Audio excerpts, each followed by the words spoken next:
Hey guys, I'm Dr. Sharon Somekh and I am the founder of Raceology. I decided to do an impromptu Facebook Live. I know it's been a while, but I'm excited to talk today about how to deal with frustrating days with your toddlers. And quite frankly, I decided to do this live today because the last few days with my 3-year-old have been a bit challenging, and I've learned a lot, and I've kind of uh,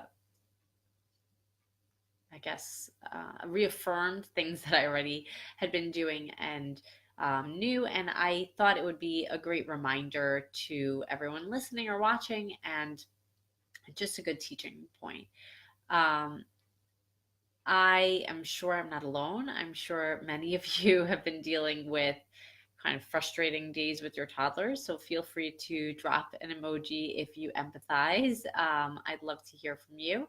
And and really, I know that my daughter, who is 3, and she's been a little under the weather lately, and she's had a few days off from school, and there are definitely reasons why she might be behaving the way that she's behaving.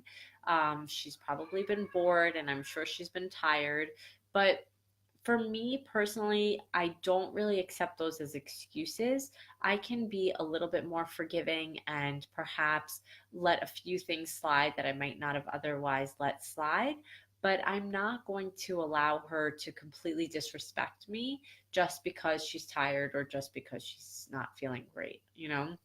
I think that there have to be certain boundaries that are followed through in almost every situation. And so, a couple of nights ago, she was really giving me a very hard time around bedtime, which is not quite typical for her, but occasionally it happens. No child is perfect. And this time, I don't know, she crossed the line and I wasn't really having it. And she lost the privilege of her bedtime story as a consequence. Now, to be quite honest, she loves her bedtime story. I love her bedtime story. When when we give our kids consequences, sometimes we're giving ourselves consequences too. And I still felt that this was important enough to impose this consequence on her. And she did not take it very well. So she had a huge tantrum, which I fully was prepared for and expected and ignored. And still, she went to bed without a story, and the rest of her bedtime routine was as is. And she fell asleep earlier than usual. I think she was just really tired.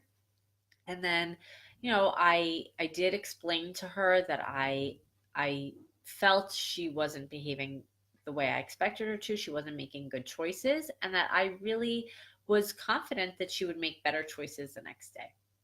Well, the next day came, and unfortunately, she started off the day okay, but the truth is, she really wasn't.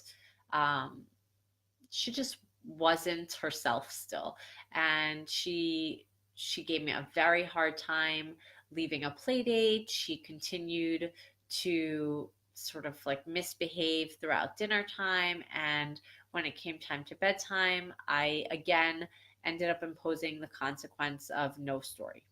This time was a little bit different. She did not tantrum. I think she really knew that that wasn't going to get her anywhere, since it didn't get her anywhere the night before. Um, and we talked about having a better day the next day and making better choices. And I think she really was starting to understand it a little bit better.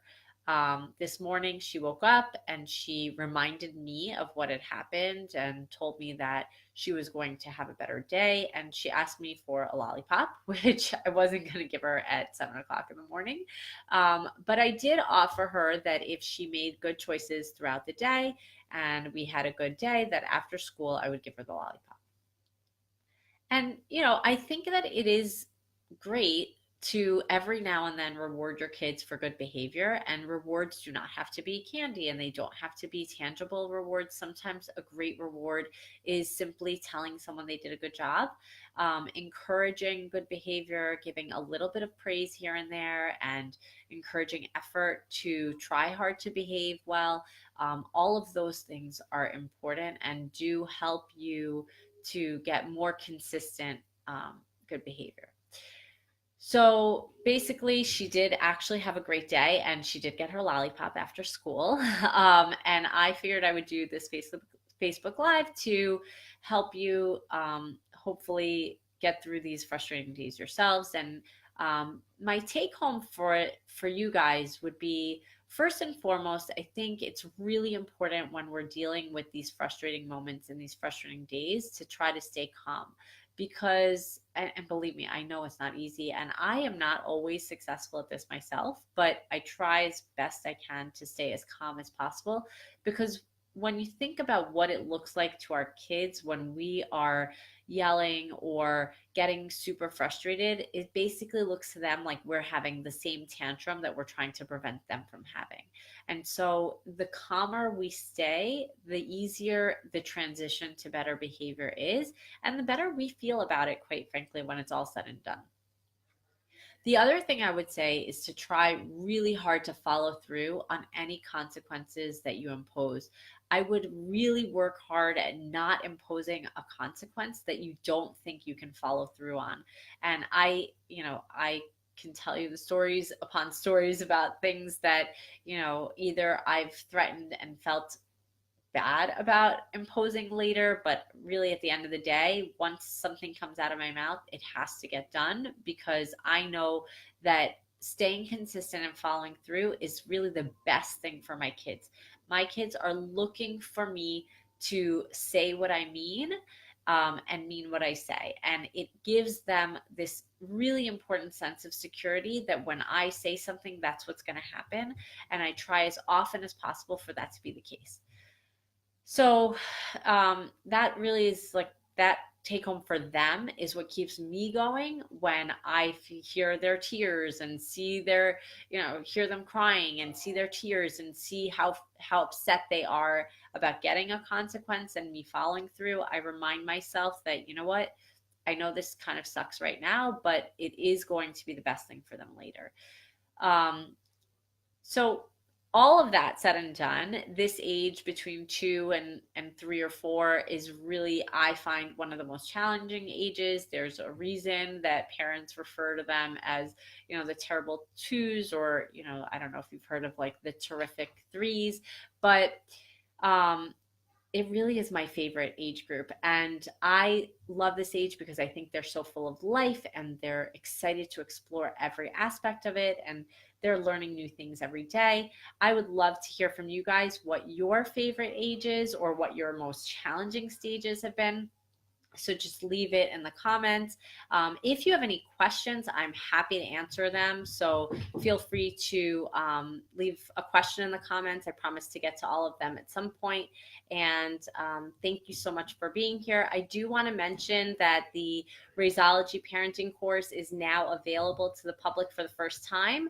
And you can read about it at raisology.com/course. And I will drop that link in the notes too.